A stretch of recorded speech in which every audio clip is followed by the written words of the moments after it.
Defund the Government and the masked idiot of the day. Yeah, you heard that correctly. Instead of the dumbest bill in America, it's the masked idiot of the day. This is Mark Fisher with Mark and the Millennials. And the Millennials joining me today, of course, is Christopher Hopkins, who's on the other side of the camera. But we have with us two special guests, and that is Brian Chisholm. He's a member of the Maryland House of Delegates. Welcome.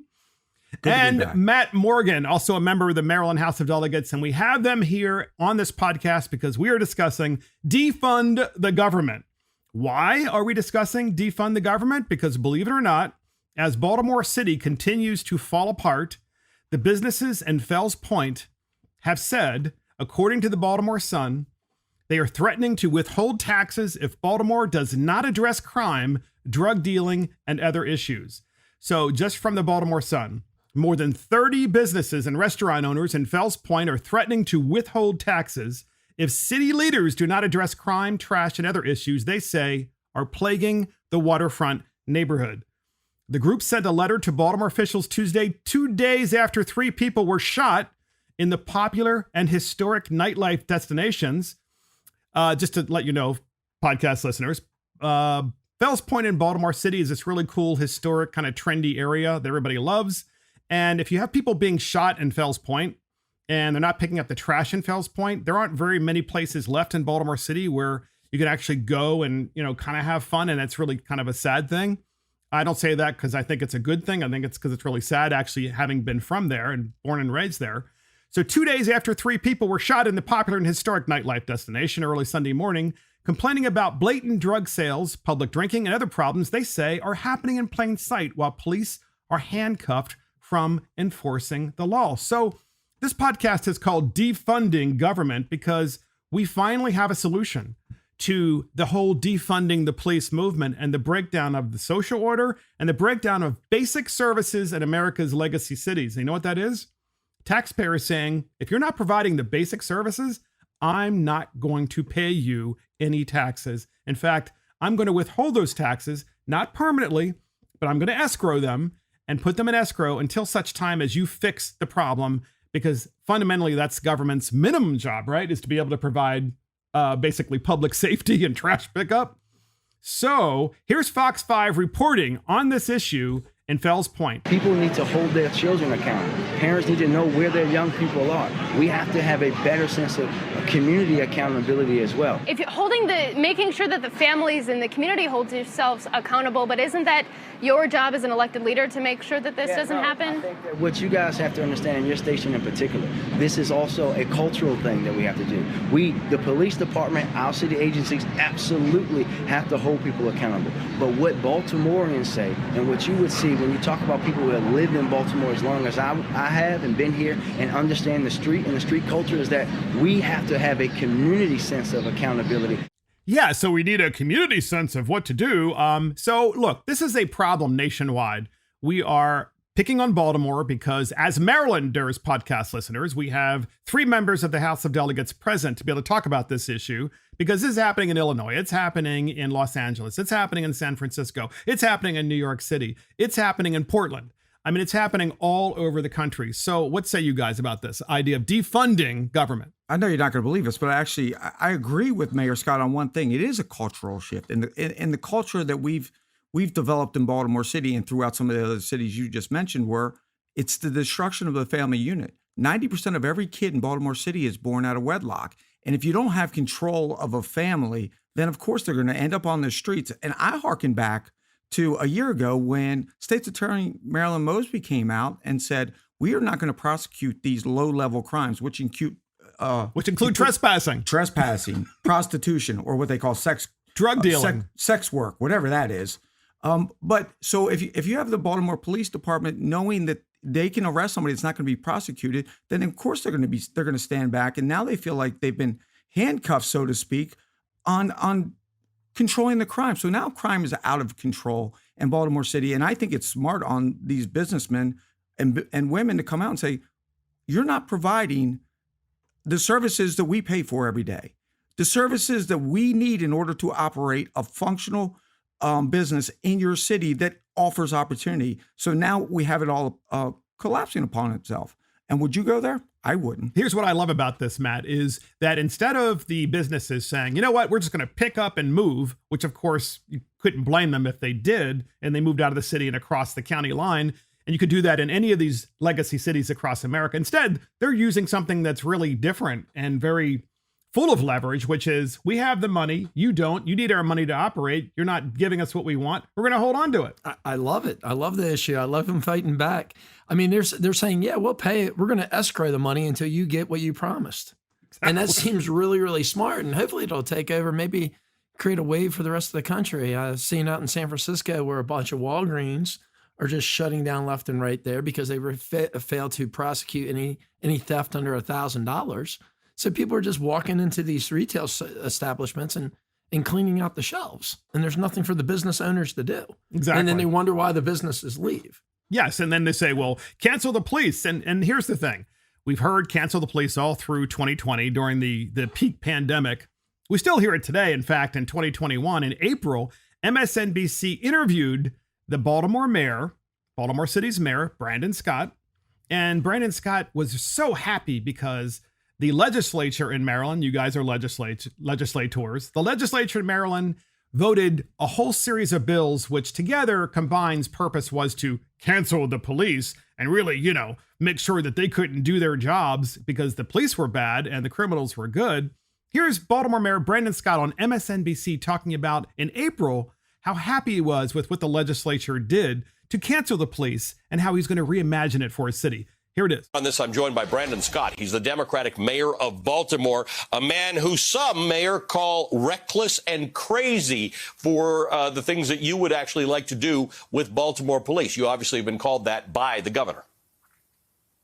Yeah, and it's unfortunate that we are thankful and grateful to the great work of our state Senate and state delegation. We are grateful for the leader of Speaker Jones and Senate President Ferguson for taking the necessary steps to move us forward in Maryland. Maryland was the first state to have a law enforcement officer bill of rights, the first to repeal it. And listen, the governor is wrong, as he often is. We are talking about reimagining public safety. Yes. That's the mayor of Baltimore in April when the legislature decided to pass bills to reimagine public safety. And he was talking to MSNBC. And now we have this incident and many more before it. And of course, many more to follow, I'm sure, in Fells Point, where one of the key communities in the city, a community that has to pay a lot of taxes, especially in that city, because it actually is a community that works within the city. They're saying we're not going to pay taxes. And you've got Brandon Scott saying, well, I'm so happy that the president of the Senate of Maryland, the state Senate of Maryland, also represents Fells Point. So he's been like getting on the news and talking about, of course, the president of the Senate, Bill Ferguson. He's talking about, oh yeah, we did the right thing. We really took care of these things and we're just so wonderful that we managed to cancel the police. Now look what's happened in his own community, man. Well, I think they're about to start to reimagine some new elected officials in Baltimore City after this. Maybe you can reimagine an attorney general's office that actually prosecutes crime. I mean, Baltimore has had this problem for a while now. It's not something that's new coming along, but this is a city that's been under Democratic leadership for 60 years. And they cry systemic racism on things. But they're in charge. They're in charge. I mean, they have a minority majority police force with a minority police chief, with a minority state's attorney. They have control of the city council. The city council is 9 of 15 are minorities, yes. And the mayor is also black, and everybody belongs to the same political party. Yes. So when we get charged with, the systemic racism, and I don't even know how to react for that, represent a rural county in Maryland. And if you go back and look, like every dollar that we send to state government comes back to my county at 42 cents on a dollar, which in their area, they get more than $1. Yeah, because they're redistributing from your area and sending it to Baltimore City, which is why you have a right to talk about this issue. So you start thinking about it. It's like, wow, more of our tax money goes to people that we don't even know than to our own neighbors and to our own citizens. Of course, we should have the ability to weigh in, because a city like Baltimore City should really be the economic driver of the state. And right now it is a boat anchor. It is. I mean, 83% of the schools are failing. They reset murder records yearly. Right now, the statistic came out that Guatemala, El Salvador, and Honduras has a lower murder rate than Baltimore City. It's unbelievable. Well, It is. reimagine an empty city, because that's what they're going to end up with. The census shows that people are just leaving in droves. And who's left? And this is honestly the sad part. The people that cannot leave, the people that can create real opportunity So and wealth true. are the ones leaving in droves. It's the poor people that are stuck there. And it's funny that you mentioned Guatemala and some of the other southern countries down El south, Salvador, yeah. because I think that's mostly what's taken over Baltimore City now, because they're a magnet for illegal immigration and for people that can bring these crimes and can bring crimes without being identified. So all that's going to be left in Baltimore City, if you don't start to turn this around, is going to be the criminals and the poor people that cannot leave, because there's no point for somebody to endanger their life and end any chance of moving ahead if you know that the police are not there to help you. But defunding. So look, this idea of defunding, of course, government, that is to say people in this community in Fells Point, which is in Baltimore City, not sending in, let's say, their liquor taxes, or that would be to the state, Well, but personal property. personal property taxes, not their property taxes themselves. And they said they were going to escrow them. And they're going to escrow them. That's Right. exactly right. Well, I think this is a great idea for local businesses to do this. I mean, it's the only leverage that they have really over government. Their elected officials aren't listening to them. And let's face it. I mean, every election I've been a part of, there's always, people come out and say, we were going to talk about economic development. Look, county, local government, state governments, they got a pretty poor track record on economic development. But the one thing they're uniquely situated to do is provide security. Yes. And who the heck wants Public to safety. put a bunch of money into an area that might be challenging, and then only to have your business looted and robbed? Yes. That's not Well, good the good- economic The development. good news is it'll only take less than $1,000. So Well, I'd really like to start reimagining schools for that area. Well, Yeah, that, exactly. and this is a great point. I mean, it's a great segue within the segment, which is to defund government. What if they just fully defunded government? I'm talking about the businesses and the residents, and said, we are not going to send in our tax money until you give us school choice. This might be, by the way, guys, an idea forward for the Republican Party to garner some support. The problem is you'd have to go into the city of Baltimore, which is incredibly unsafe right now, has been for a long time, and knock on doors and convince people this is the right thing to do. But nonetheless, it's a great idea. So here's MSNBC advocating for mental health professionals, to Mayor Brandon Scott. In other words, MSNBC is saying to Mayor Brandon Scott, and he's saying to MSNBC, well, when we reimagine police, maybe the idea is we send out a healthcare professional that is an expert on mental health. When you see the fights going on in Fells Point, and these fights are uniquely, by the way, podcast listeners, like it or not, they're uniquely black on black fights and black on black violence. And just random fights and just complete lawlessness. But MSNBC wants you to send out mental health professionals with the police, and that's going to solve the problem. That's how we're going to reimagine it. And here's the clip. And you're talking about bringing in more health professionals, more social workers, more mental health professionals, things like that can get into that process alongside police if necessary and do the things that police are not well trained to do. Yeah, and it's really simple. We know that policing our way out of problems is not going to work. I was born in 1984. Baltimore was one of the most violent cities, and they poured more money to the police department. We're now in 2021, and we know we can do other things. It's not about eliminating them. It's about reducing the burden, stop over-relying on police departments so that we can impact. Yeah, so we're going to just send out mental health professionals with the police officers. And while you see these two guys fighting, because we have video of that too, they're fighting in Fells Point, and then you have three people who are gunned down in Fells Point. We're going to just go up to them when they have their gun and say, guys, here's Dr. Rachel Levine. She's the Assistant Secretary of Health of the United States, and she's going to be with the police officers tonight. And Dr. Rachel Levine, of course, is a guy who's actually identifying as a woman. So we're going to send that person. How do you think that would work in Baltimore City? I'm just really curious.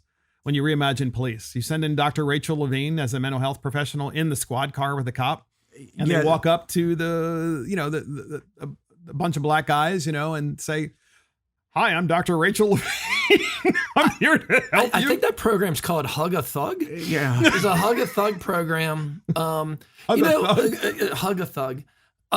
What is that? What is the thug? I mean, that's the person that's beating up the other person. I thought you were talking about Dr. Rachel Levine. No, I'm talking about the healthcare professional that is going to drive around with the police instead of arresting them, because they're criminals. And you give them a hug. They're going to give them a hug, and everything will be fine. Yes. So you hug them after they shoot somebody. Right. Hug a thug. Okay. And then Dr. Rachel Levine goes up and talks to them and offers them look, my question for the mayor puberty there blockers or is, something. The policies they're pushing, when they fail to produce the results they're promising, are they going to come back and admit that they're wrong? I've never seen an elected official admit, you know what, that just didn't work. So, I mean, if they want to try this, I really want to go full on with this. How do we put cameras on these people, body cams, so we can watch the effects of liberal policies in action? Well, Brian, here's an idea. Why don't we get the state Senate president of Maryland? His name is Bill Ferguson. He looks like he's 15, by the way. And he's very young, very, in my opinion, inexperienced, and always talks the talking points. Why don't we get the state Senate president, Bill Ferguson, who represents that area, to go around with Dr. Rachel Levine, because he's all in on this subject. And they can do the Hug a Thug program, and that'll solve the problem. I think when we're talking about Dr. Rachel Levine talking about mental health, it's much akin to Hannibal Lecter giving you a talk on being a better vegan. It literally makes no sense at all. I mean, it lacks any common sense. And I would love to see any one of these people walk in the middle of Baltimore City when there's a fight going on. It's not going to be good for anybody unless we plan on taking The Rock and making him the mental health provider for everybody, because he's about the only one that can handle it in Baltimore City. Because I don't know if you've ever seen a fight in Baltimore City. It's often not one-on-one anymore. It's one against 16 to 20 until you're completely demolished. Exactly. And this is part of reimagining police. So we actually have a clip of Dr. Levine, who calls herself an ASH, which is the Assistant Secretary, the Assistant... what is that? Assistant Secretary of Health. Yeah, Ash is what she calls. Is it he? That's what I thought it was. She. So it's Dr. Rachel Levine, who was the former top health officer in the state of Pennsylvania, who now is at the federal level. And I think we should just send her with Brandon Scott, who's the mayor of Baltimore, and also the state Senate president, Bill Ferguson. Well, here is Dr. Rachel Levine in her own words talking about mental health. And this was really going to go well in Baltimore City when she goes around and talks to the thugs. We have that clip, and here it is. Throughout my career, I have focused on the intersection between medical, mental, and behavioral health. And as your ASH, I will continue that focus and support policy initiatives to improve Americans' physical and mental well-being. That's Dr. Rachel Levine. We release her to go out and kick some ash. That's right. It's all your ash. Go get it. But isn't it, to me, we have to make fun of this because Baltimore is in such a sad state that, and their solution is cancel the police, but hire Dr. Rachel Levine to talk to the thugs and the murderers. Isn't the number one employer in the state of Maryland, not to mention Baltimore, Hopkins? It's Johns Hopkins. We have plenty of medical professionals up there. Yeah, I say we give it a try. Yeah, release them all. Let's go kick some ash. You got the midnight shift. The best medical school in the world. One of the best hospitals in the world is in Baltimore City, and they can't. Good thing. They can't. Yeah, they need. There needs to be a lot of hospitalizations there from all the shootings. There's no doubt about that. So, should citizens defund the government? Yes or no? Yes, Baltimore absolutely. City? They're the ones being asked to pay the bill. And if you're being asked to pay the bill, just like anything else in life, shouldn't you get the result you're looking for? And if you're not getting the result, then you stop paying the bill. Perfect. Should citizens defund the government? Absolutely. Awesome. So next up, podcast listeners, California should defund the government as well. So why we say that? Well, because In California, as well as in the state of Maryland, according to the Bureau of the Census, California has taxpayers are just fleeing like crazy. So this is the Epic Times. Taxpayers fleeing California take $8.8 billion in gross income to other states. $8.8 billion. California, with its relatively large tax burden compared to other states, has seen a taxpayer exodus in recent years, and along with it, billions in taxable gross income. State-to-state migration data, recently released by the Internal Revenue Service, shows that California lost an estimated net 70,534 households, or 165,000 taxpayers and their dependents from 2017 to 18. That's just 1 year.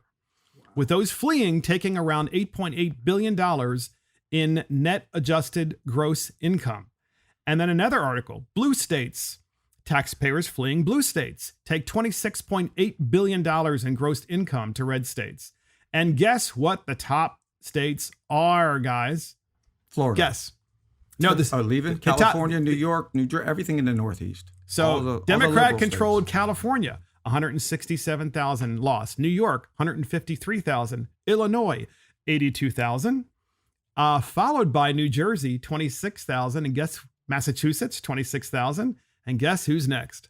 The state of Maryland, 15,000, almost 16,000 people, actually, people leaving the state, taking with them all of their income. And these are net loss of filers of federal taxes. So it's actually real. It's not like we're just saying, oh, well, we're just making this stuff up. These are people that file their taxes with the IRS, and there is a loss in 2017 to 2018, and also with the census. It's incredible. I think it's horrible. I mean, it's breaking up families, because most of these people are a little bit older that are leaving. They're empty nesters, and they're like, what does Maryland, what does New York have for me?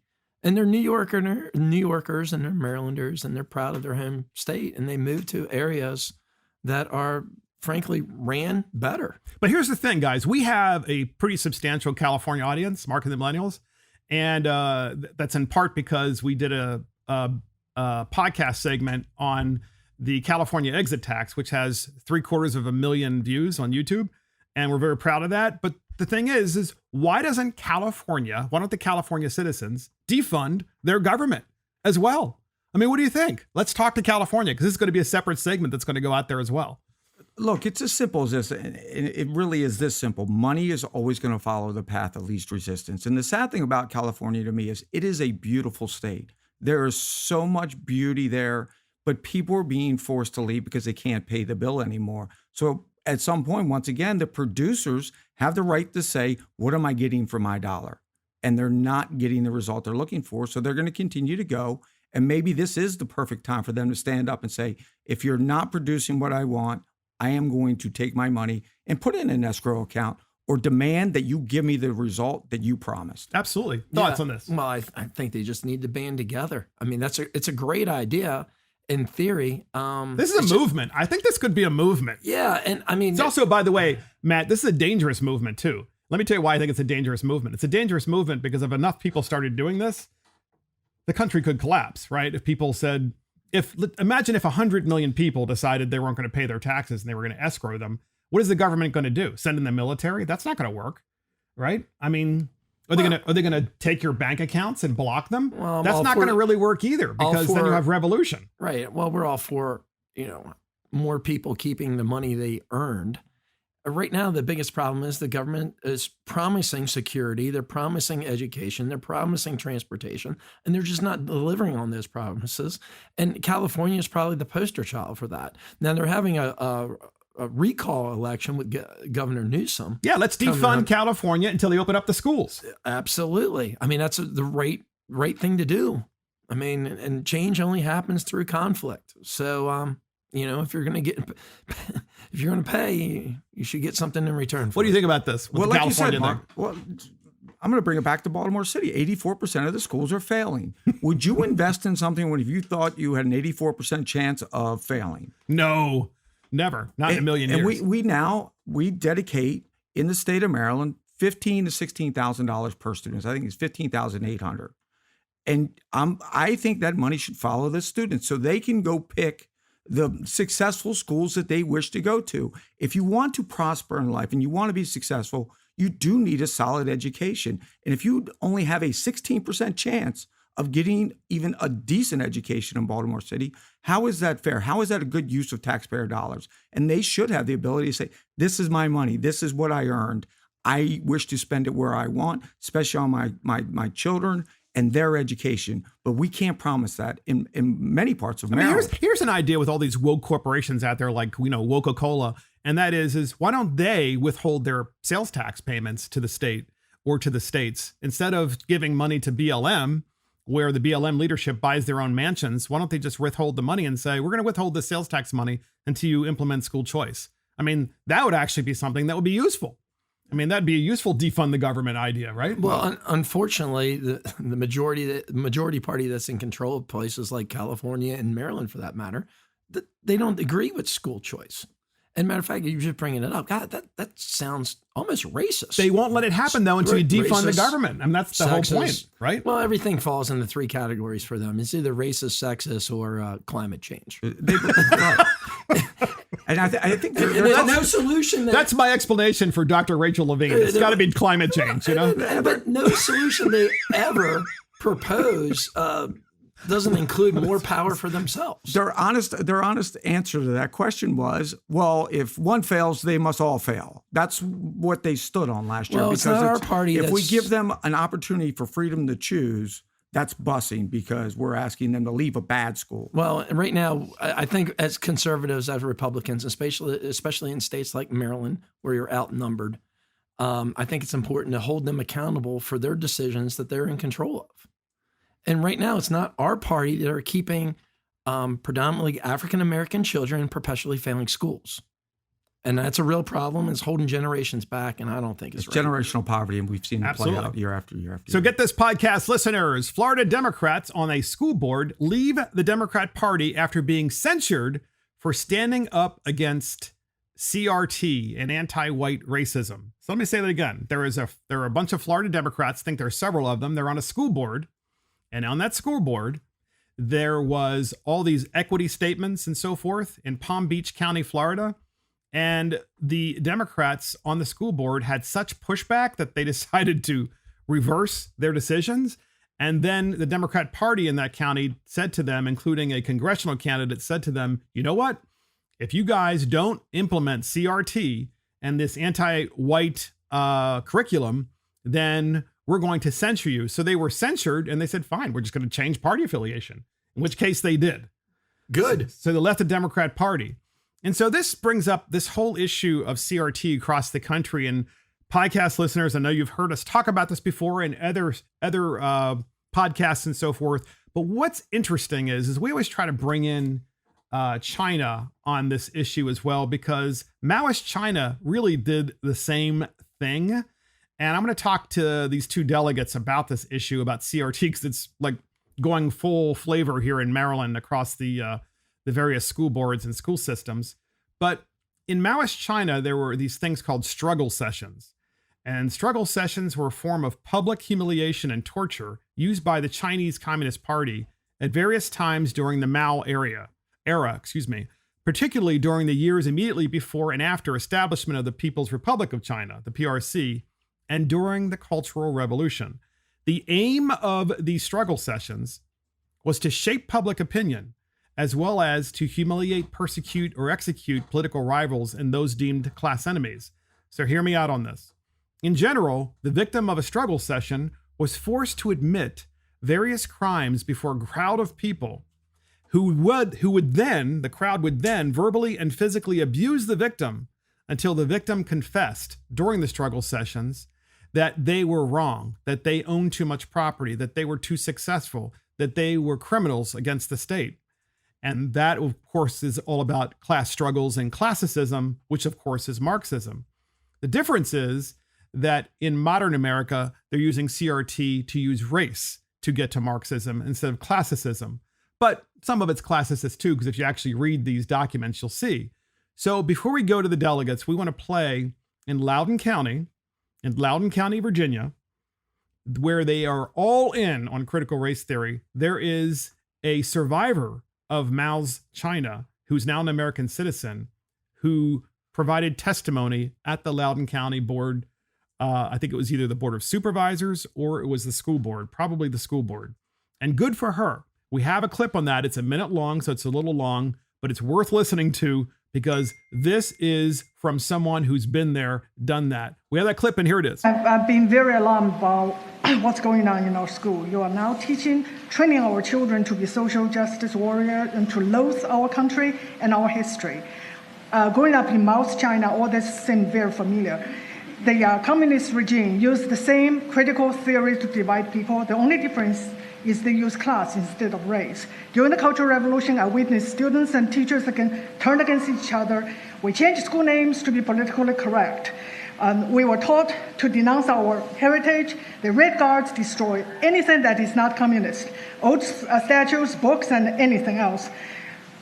We are also encouraged to report on each other, just like the Student Equity Ambassador Program and the bias reporting system.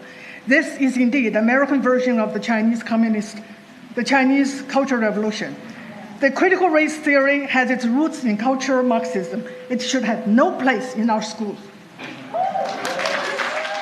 So there you go. I mean, you can't get better than that. That is someone who lived through Mao's China and is actually talking about how there are identical things happening now in the public school system. And of course, what better time to get people to indoctrinate them than when they're in K to 12, right? With all of this stuff. Thoughts on this, Brian? It's eerie. It really is. It's eerie to hear that because it does mirror what we're seeing in society today. And one of the things I took out of the clip that I didn't pick up before was neighbor turning in neighbor. And we just saw that. We just went through 9 months of that. Neighbors turning their neighbor for being outside or having a party or not having a mask on.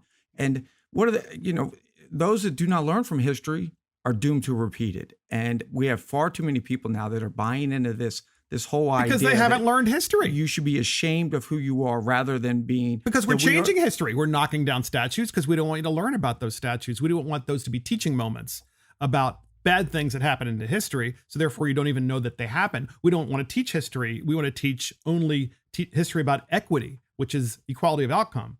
And I think we did start with class, and now we've moved on to race because they found that class wasn't working as well because we did have so many people that were starting to prosper that they weren't buying into the whole class division thing. And they said, no, it's not class anymore. It's your color because it's easy to divide people up. And when they divide them up and then we end up with Mao killed 45 million people. That is a staggering number. Actually, in the 20th century, 100 million people were murdered in the name of Marxism. And that was between, of course, the Soviet Union and, of course, Maoist China. 100 million people. And what's remarkable is how uneducated the average American is. And I say this sadly, not because I'm happy, sadly, that they don't see these similarities. And it takes someone from Maoist China to get in front of the Loudoun County, Virginia School Board to talk to the elected officials who are blinded by what's happening in front of them. And in fact, they support it. What do you think about that, Matt? I think it's crazy right now, what's going on. It should be really scary and should be eye-opening to people. When we were talking about the camps there where people were being publicly shamed, the first thing that popped in my mind was the BLM protests, walking around like Washington, D.C., those open-air restaurants, telling people to publicly shame under threat of violence to get on your knees and swear solidarity with them. Yes. And it's just completely through intimidation. And this is so concerning from what our kids are learning to what's going on in our own government and our own military and what's just being taught. CRT is anti-white, anti-American, and pro-Marxist. It is. It's also anti-religion. In addition to that, part of CRT, in my opinion, and part of the whole Maoist idea and the communist idea occurred during the pandemic, whereby governments, including our own government in Maryland, decided to make decisions as to who was essential and who wasn't. Now, you tell me this. At some future crisis in our country, whatever the crisis is, I'm not talking even about a pandemic. I'm talking about some crisis, a crisis where we don't have enough food because there was some sort of EMT attack against our power grid. Do people who are essential, are they the ones who get the food? You know what? I don't even know if it needs to be set up in that dramatic of a situation.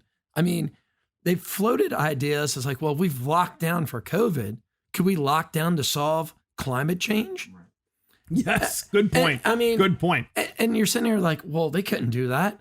The heck they couldn't. And they could also say, Matt, that, hey, look, since we already went down this road of who's essential and who's not, we've already identified those people. If you're essential, you can continue life as normal. You can be John Kerry and get on a private jet. But if you're not essential, oh no, sorry, stay at home, stay indoors, put your mask on, shut up. Shut your business down and starve. Exactly. Yeah, that's exactly what they're telling you. Was this a practice run? Right. Well, and you failed. only see this in normally third world countries. And now the ideology is at our doorstep. This is what Reagan warned us about.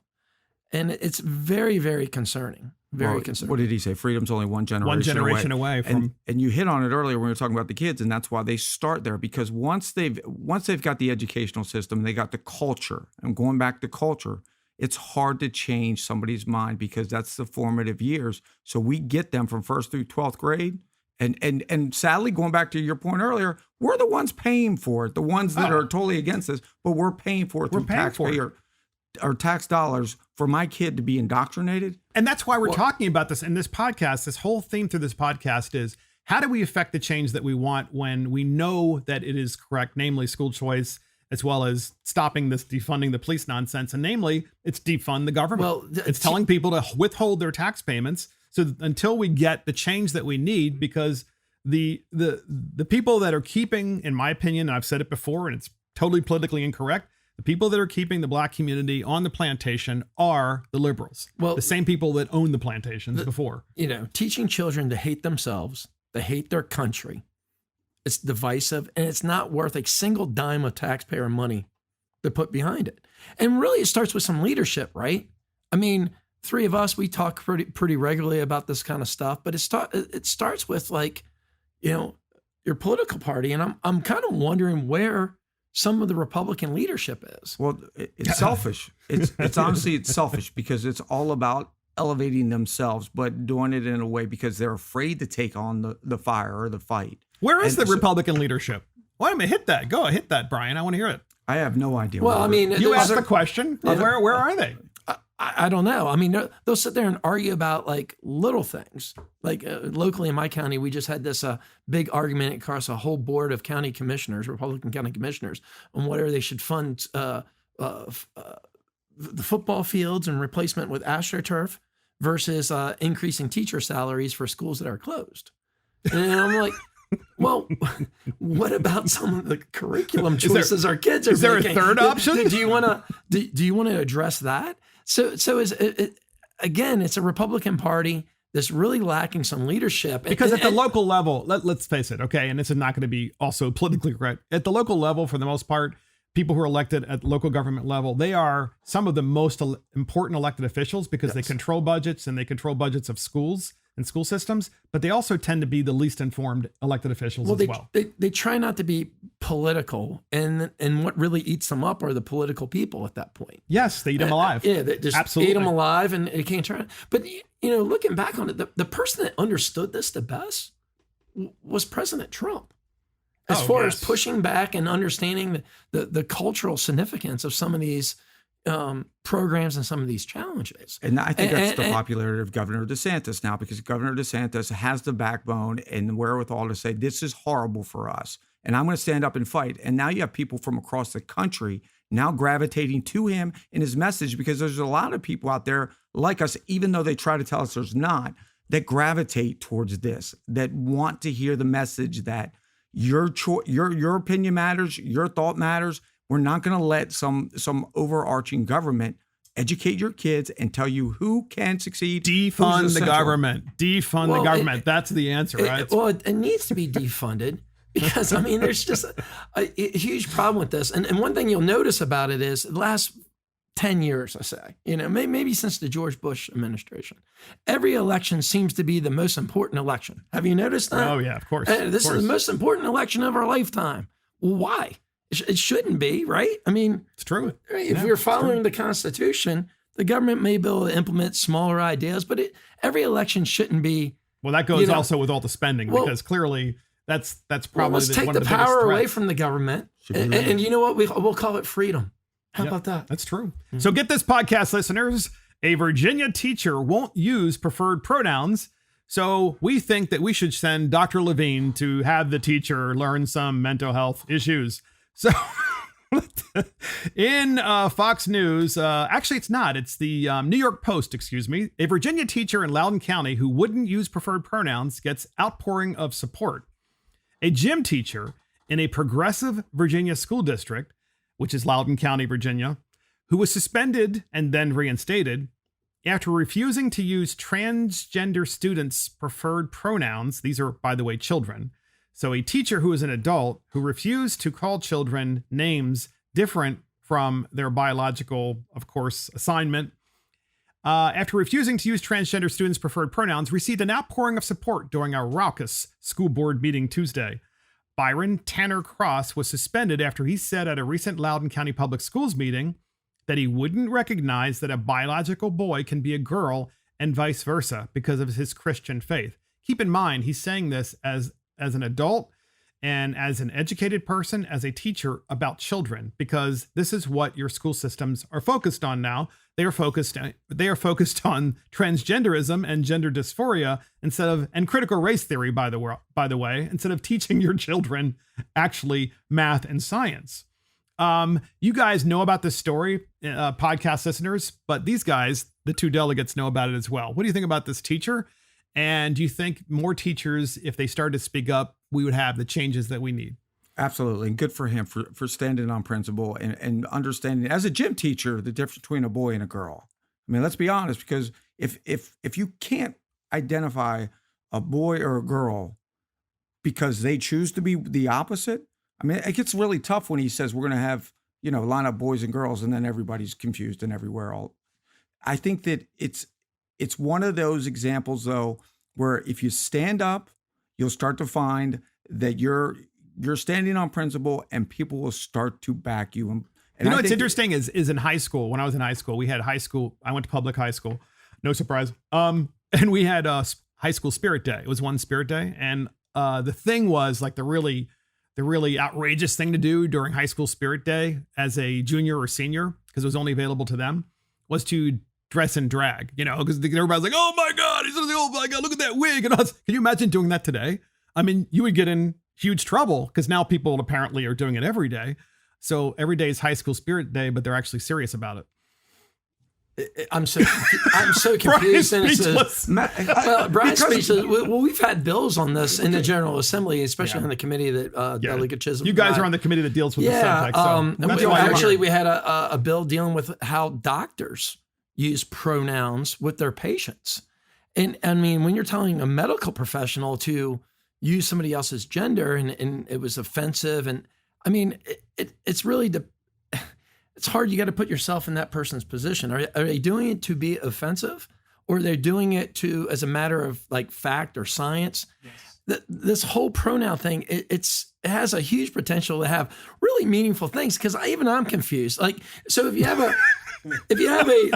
let's say you have a 10-year-old boy that now thinks he's a girl. And he's only 10. Right. Yeah. He's only 10. And the teacher says he's a boy. And I guess the parents or somebody's mad they used the wrong pronoun. Like, where do you draw this on a mental health scale? Well, here's the good news. I mean, because, hold on. If you had someone that was like, I don't want to make fun of this, but if you had somebody that was bulimic, I mean, you wouldn't say that they were fat. No, you wouldn't. I mean, because that would be extremely harmful for them. Yes. So where do you come down on this? Well, Dr. Levine has some really good ideas, and we're going to have some fun with this segment, of course, concerning this Virginia teacher who won't use preferred pronouns and was reinstated to his job, this gym teacher. So here's Dr. Rachel Levine, who is the Assistant Secretary of Health of the United States of America, telling us, and of course, Dr. Levine is a man dressed as a woman, and telling us what kind of mental health we need to go back to normal. We have a first clip. Here it is. Throughout my career, I have focused on the intersection between medical, mental, and behavioral health. And as your ASH, I will continue that focus and support policy initiatives to improve Americans' physical and mental well-being. So, no, here's the thing. So you have a president of the United States who appointed this individual. And then let's just say you have this individual who becomes a guest speaker at the Loudoun County Public School. where this particular teacher was reinstated, but initially suspended for saying he doesn't agree with experimenting with children, which that's exactly what I think this is. It's no wonder we have this problem, because the kids are watching this on TV and they're like, well, maybe I can do that. It's about creating confusion. And it's sad because we are experimenting on young kids and their minds aren't fully developed. And I had a psychiatrist in my office when I first got elected. I was like, I got to ask you a question. I said, do you think that we're more susceptible to being born with mental health problems? And she looked me in the eye and said, no. We're creating these problems. So you have to look at culture and you have to look at what's going on in the world today. Why are we all of a sudden in a country that is still the most prosperous in the world, where our ideas of problems are laughable to the people from World War II? They really are, where we are. So, but we have all these kids that are messed up because they don't know if they're a boy or a girl or if their friend Billy is now Bobby Joe or whatever the case may be. It's because we're imposing this crazy, chaotic view upon these kids and wondering why they end up screwed up. And it's extremely detrimental to them. You look at teen suicide right now. You look at suicide and that segment of the population. It's true. This is, I mean, approaching crisis levels. It really is. And the thing is, this guy in Virginia, the teacher, is a gym teacher. So he's more uniquely affected by this, isn't he? Because as a gym teacher, he has, let's say he teaches boys in gym, because these are children. And it's like, today, guys, we're going to play basketball. Okay, great. And then one of the guys decides to, dress like Dr. Levine, and that becomes problematic as a teacher. Because it becomes disruptive for the rest of the class as well. Completely disruptive. So here's Dr. Rachel Levine saying it's time for us to return to normal. This just happened. We have that clip, and here it is. Please continue practicing public health measures. Wear a mask. Wash your hands. Stay 6 feet apart. When it's your turn to get the vaccine, get it. It is critically important in helping our country return to normal. To return to normal, says a guy with a wig on. What if somebody that's perfectly normal sees this and he's saying, get the vaccine? I think that's going to work against them, because if the vaccine makes me look and sound like this Ash, then I'm not so sure I'm in. That's not a good product sale right there. I personally, it's not all bad, Brian. It's not all bad. I mean, I'm a big fan of the social distancing for some of these people.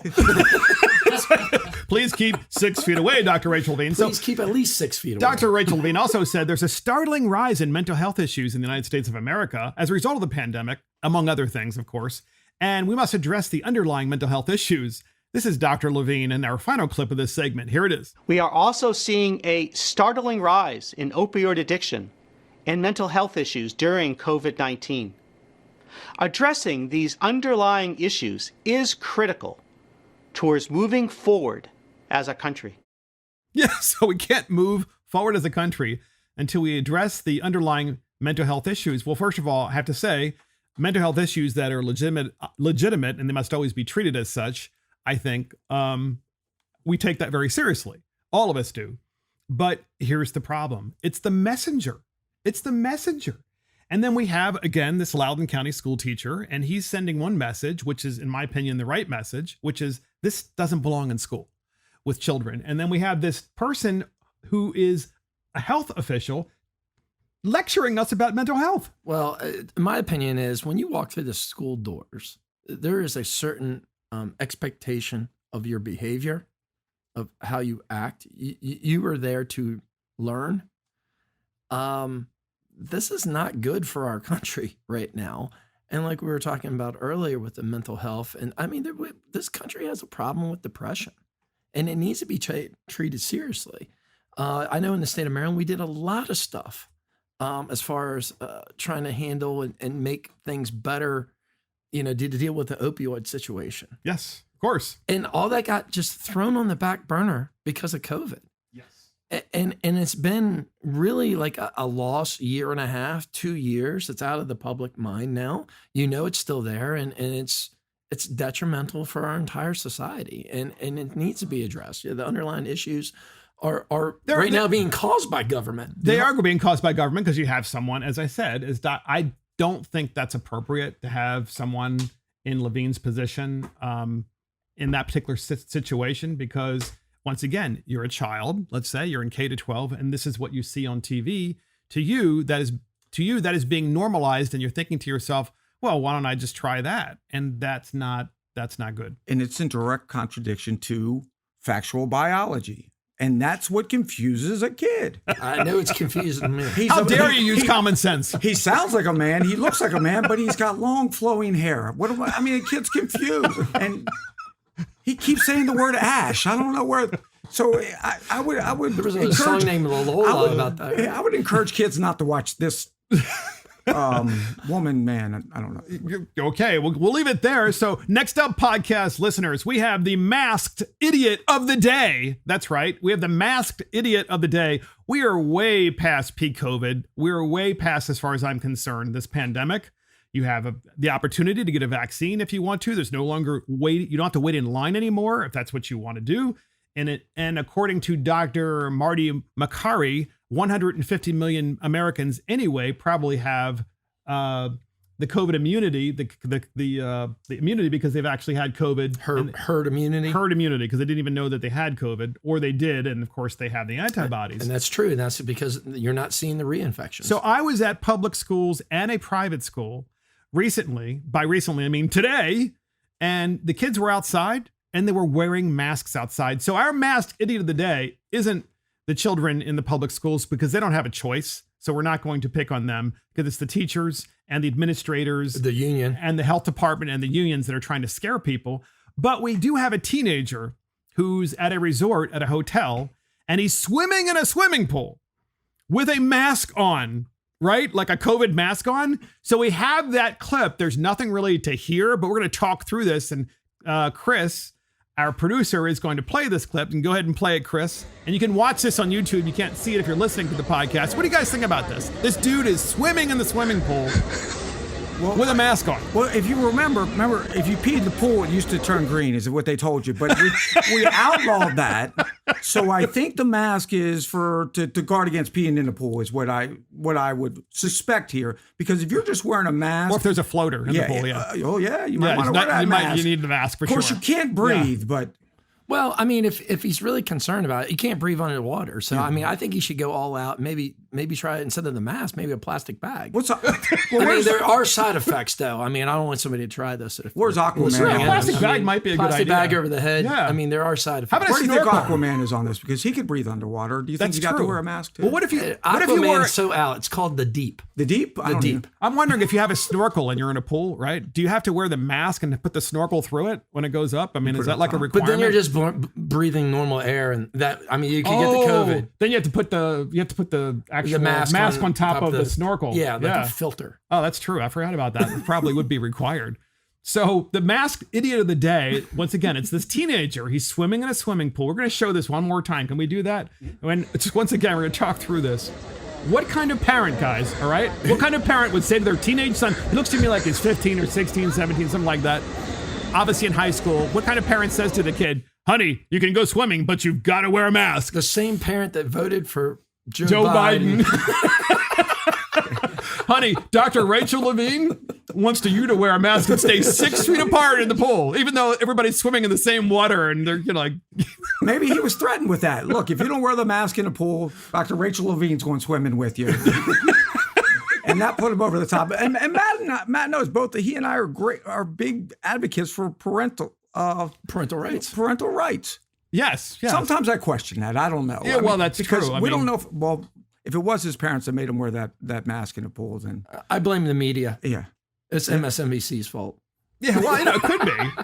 It could be. It's just, after visiting these schools, of course, and I talked about these public schools and private schools, K to 12 and all that stuff, and you see these poor children wearing masks outside. It's 90s. It's in the 90s and there's now. No science to support It's in the that. 90s. And I mean, that's really the problem, right? There's no science to support this. No, there isn't. I mean, COVID was disproportionately affected people of older age, not children. But just like we talked about defunding government, maybe we should just tell these kids, if you all took your masks off, if you all just did it, all of you kids, I mean, what would the school system do then? Well, we actually had a rally for that about 2 days ago here in Maryland. And, reports it went pretty well. I would think that COVID's... What was the way rally? past- No mask rally? No mask rally for okay. these children. Because Was it it's also a no mask rally in the pools too? Did you include that? Well, I mean, the science on the mask has been lacking at best to start with.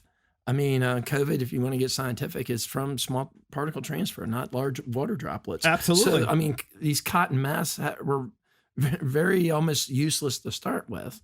And, forcing our children to wear them. What really gets me locally is I see, and it's concerning, and we've sent letters to our superintendents and to the Department of Health, is watching these school bus drivers drive buses with the mask on, and it's like 95 degrees out. Well, how about people in their cars, their own personal cars, and they're wearing masks too, But this was the masked idiot of the day because he's swimming in a swimming pool. Final thoughts on this, on the masked idiot of the day.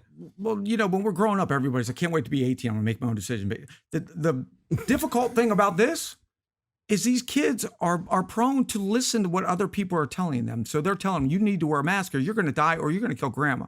And to me, that is mental torture to a kid. If I don't wear this mask, there's a chance my grandmother, my grandfather, or somebody I know is going to die. And that was horrible because it was based on junk science. It was never proven. It's never going to be proven. And and I hate to harken back to this, but this is, I was talking to my wife about this the other day. Just because somebody tells you to do it doesn't mean you don't question it. There was a lot of people who told the Jews to get on the train. And you know what they did? They got on the train. Interesting. It's sad. Parents don't give that story anymore. No, they if your don't. friend jumped off a bridge, would you? Yeah. I heard that from my parents all the time. And that is the last word for Mark and the Millennials. But before we fade out, we want to say this. We're going to fade out with Tom McDonald. He's a rapper from British Columbia and Alberta, Canada. He moved to Los Angeles, California, and worked as a professional wrestler under the ring name All-Star. Well, he's put out a lot of rap music, including one called Canceled and Fake Woke. Well, this one is called Snowflakes. We're going to play that, at least the first 55 seconds of it, as we fade out. So thank you for joining Mark and the Millennials. This is Mark Fisher. Thank you to our producer, Christopher Hopkins. Check us out on iTunes, Spotify, YouTube, Facebook, Twitter, Parler, Rumble, and our website. See you next time. If you lie to the government, they'll put you